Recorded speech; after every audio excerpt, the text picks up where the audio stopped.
Nellore rural నియోజకవర్గంలో 857 కోట్లతో అభివృద్ధి పనులు చేపట్టామని ఎమ్మెల్యే కోటంరెడ్డి శ్రీధర్ రెడ్డి తెలిపారు.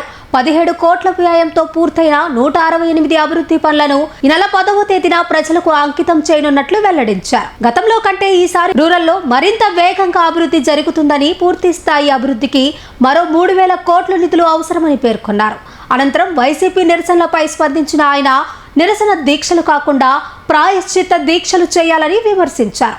ఎన్నికల హామీలను కూటమి ప్రభుత్వం అమలు చేస్తోందని ఆధారాలతో నిరూపిస్తే ఎమ్మెల్యే పదవికి రాజీనామా చేసేందుకు సిద్ధమని సవాల్ విసిరారు. నెల్లూరు రూరల్ నియోజకవర్గంలో తెలుగుదేశం పార్టీ కూటమి అధికారంలోకి వచ్చిన తర్వాత నారా చంద్రబాబు నాయుడు గారు ముఖ్యమంత్రిగా 26 నెలల్లో జరుగుతున్న టెండర్లు పిలిచిన అతి త్వరలో టెండర్లు పిలవబోతున్న అభివృద్ధి పనుల విలువ అక్షరాల 857 కోట్ల రూపాయలు.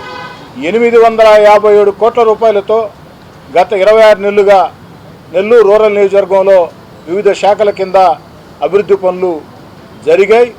కొన్ని జరుగుతున్నాయి, కొన్ని టెండర్లు పిలిచారు, మరికొన్ని అతి త్వరలో టెండర్లు పిలవబోతున్నారు. ఈ యొక్క అభివృద్ధి పనుల జాతరలో భాగంగా అక్షరాల 17 కోట్ల రూపాయల వ్యయంతో 168 పనులు, 168 అభివృద్ధి పనులు పూర్తి చేసి ఈ నెల 10వ తారీఖున ఉదయం 9 గంటలకి ప్రజలకి అంకితమిస్తున్నాం. ఏదైతే ప్రతిసారి కూడా శంకుస్థాపన చేసిన రోజే ప్రారంభోత్సవ తేదీ చెప్పడం నెల్లూరు రూరల్ ఎమ్మెల్యే కార్యాలయం అలవాటు, సాంప్రదాయం, పద్ధతి. అది ప్రజలందరూ కూడా తెలుసు. అదేవిధంగా 3 నెలల ముందు ఈ యొక్క 168 అభివృద్ధి పనులు 17 కోట్లతో ప్రారంభించాం. 60 రోజుల్లో పూర్తి చేసి ప్రజలకు అందిస్తామని చెప్పిన మాట కట్టుబడి 60 రోజుల్లో పూర్తి చేశాం. అయితే సర్ ప్రక్రియ, అదేవిధంగా సర్ ప్రక్రియ పూర్తయిన తర్వాత గడప గడపకి తెలుగుదేశం పార్టీ ఈ 2 కార్యక్రమాల వల్ల 1 నెల రోజులు ప్రారంభోత్సవకి ఆలస్యమైంది. అందుకే ఈ నెల 10వ తారీఖున అంటే సోమవారం ఉదయం 9 గంటలకి 168 అభివృద్ధి పనులు ఎక్కడికెక్కడ ఒకేసారి ఒకే సమయానికి 168 అభివృద్ధి పనులు ఎక్కడికెక్కడ స్థానిక ప్రజలే ప్రారంభికులు, తెలుగుదేశం, జనసేన, బీజేపీ యొక్క తెలుగుదేశం పార్టీ కూటమి నేతలే ముఖ్య అతిథులని చెప్పి తెలియచేస్తూ, ప్రధానంగా ఏదైతే ఒక్కచోట నేను పాల్గొంటానో ముఖ్య అతిథిగా, అక్కడ 18 సంవత్సరాలు నిండి తొలి ఓటు హక్కు వచ్చిన యువతరం, అంటే యువతరం ఆకాంక్షల్ని గౌరవిస్తూ, యువతరం ప్రశ్నల్ని సానుకూలంగా తీసుకుంటూ, యువతరం ఆలోచనల్ని ఇంకా తెలుసుకోవాలా, యువతరాన్ని సైతం ఏదైతే ఈ యొక్క అభివృద్ధి కార్యక్రమాల భాగస్వాములు చేయాలని దాదాపుగా ఏడాది ముందే ఆలోచన చేసి రామలింగాపురం అండర్ బ్రిడ్జి ఒక 15 ఏళ్ల యువకుడి చేత రామలింగాపురం అండర్ బ్రిడ్జిని ఏడాది క్రితమే ప్రారంభించిన విషయం మీకు అందరికి కూడా తెలుసు. దాని కొనసాగింపులో భాగంగా ఎక్కడికక్కడ ప్రజల్ని భాగస్వాములు చేసాం, ఎక్కడికక్కడ కూటమి నేతల్ని భాగస్వాములు చేసాం, ఎక్కడికక్కడ మహిళా నేతల్ని, అటు తెలుగుదేశం, జనసేన, బీజేపీ మహిళా నేతల్ని కలిసి వచ్చి అన్ని రాజకీయ పార్టీల్ని, కొన్ని చోట్ల కమ్యూనిస్ట్ పార్టీల్ని, కాంగ్రెస్ పార్టీని సైతం ఆహ్వానించాం. వారి చేత కూడా ప్రారంభోత్సవాలు చేయించాం. నా ఉద్దేశం ఈ యొక్క అభివృద్ధి కార్యక్రమాల్లో అందరూ భాగస్వామ్యం ఉండాలని. అందుకే యువతరం ఆకాంక్షల్ని గౌరవిస్తూ, యువతరం ప్రశ్నలకి మొత్తం కూడా సమాధానం చెప్పాల్సిన బాధ్యత మనందరి మీద ఉందని కూడా భావిస్తూ, ఆ యొక్క యువతరాన్ని ఆ యొక్క అభివృద్ధి కార్యక్రమం భాగస్వాములు చేయాలని ఏడాది క్రితం 15 ఏళ్ల విద్యార్థి చేత రామలింగాపురం అండర్ బ్రిడ్జిని ఏ విధంగా ప్రారంభింపజేశామో అదేవిధంగా రేపు 10వ తారీఖు ఉదయం 9 గంటలకి నేను ముఖ్య అతిథిగా పాల్గొన్న చోట ఇద్దరు యువకులు 18 సంవత్సరాలు నిండి ఓటు హక్కు తొలిసారిగా వచ్చిన యువతరం చేతుల మీదుగా ఆ ప్రారంభోత్సవం చేస్తానని చెప్పని కూడా మాట ఇస్తూ, ఇంతటి అభివృద్ధికి నేను 3వసారి ఎమ్మెల్యేని, 2 సార్లు కూడా ఎమ్మెల్యేగా ఉన్నప్పుడు కూడా ఇన్ని అభివృద్ధి కార్యక్రమాలు నేను చేయలేకపోయినా.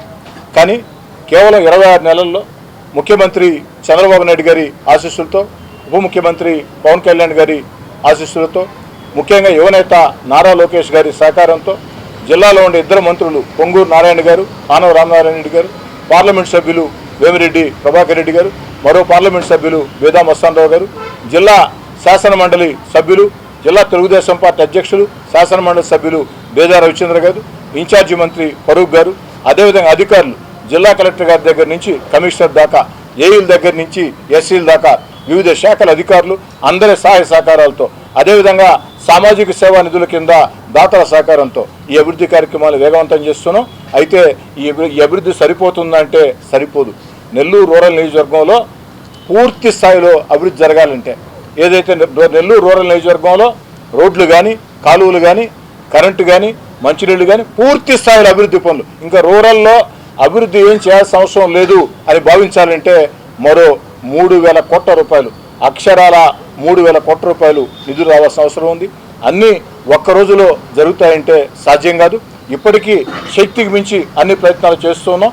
రాబోయే రోజుల్లో కూడా ఇంకా అనేక రకాల ప్రయత్నాలు చేసి నా శక్తి ఉన్నంత వరకు ఆ యొక్క అభివృద్ధి పనుల ఆ యొక్క జాతరని కొనసాగిస్తానని చెప్పని, ఏదైనా సరే ప్రజల్లో ఒక భావన, శాసనసభ్యుడంటే ఎలా ఉండాలంటే, శాసనసభ్యుడంటే కోటమిరెడ్డి శ్రీధర్రెడ్డిలా ఉండాలా అని నెల్లూరు రూరల్ ప్రజలు గర్వంగా చెప్పుకునే విధంగా, రాష్ట్రంలో ఉండే ప్రజలు కూడా ఎమ్మెల్యే అంటే ఎలా ఉండాలంటే, ఎమ్మెల్యే అంటే నెల్లూరు రూరల్ ఎమ్మెల్యే కోటమిరెడ్డి శ్రీధర్రెడ్డిలా ఉండాలా అని చెప్పుకునే విధంగా ముందుకు సాగుతామని, ఇంత అభివృద్ధి పనుల జాతరకి ఏదైతే వేగవంతంగా చేసేదానికి నాకు సహకరించినటువంటి ఎక్కడికక్కడ తెలుగుదేశం పార్టీ నాయకులకి, జనసేన నాయకులకి, బీజేపీ నాయకులకి, క్షేత్రస్థాయిలో పనిచేస్తున్నటువంటి తెలుగుదేశం పార్టీ కూటమి నాయకులు, కార్యకర్తలకి, అదేవిధంగా నెల్లూరు రూరల్ నియోజకవర్గ తెలుగుదేశం పార్టీ ముఖ్య నాయకులకి వారందరికీ కూడా ఈ యొక్క ప్రపంచంలో రాజధాని లేని రాష్ట్రం ఆంధ్రప్రదేశ్ అంటే 24 నాటికి దానికి కారణం వైఎస్ఆర్ కాంగ్రెస్ పార్టీ.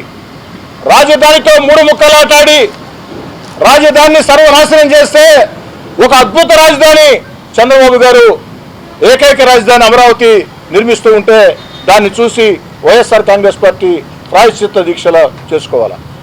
పోలవరాన్ని పనులు జరగకుండా చేస్తే ఈరోజు చంద్రబాబు గారు ముఖ్యమంత్రిగా పోలవరాన్ని పరుగులు పెట్టిస్తుంటే దాన్ని చూసి వైఎస్ఆర్ కాంగ్రెస్ పార్టీ ప్రాయశ్చిత్త దీక్షలు చేసుకోవాలా. తాము చేయలేని పని వీళ్ళు చేస్తున్నారని చెప్పని.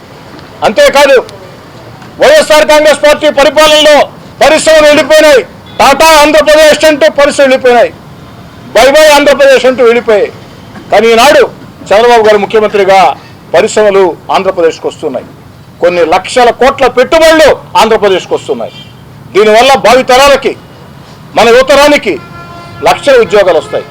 తాము చేయలేని పని తెలుగుదేశం పార్టీ కూటమి చేస్తుందని ప్రాయశ్చిత్త దీక్షలు వారు చేసుకోవాలి.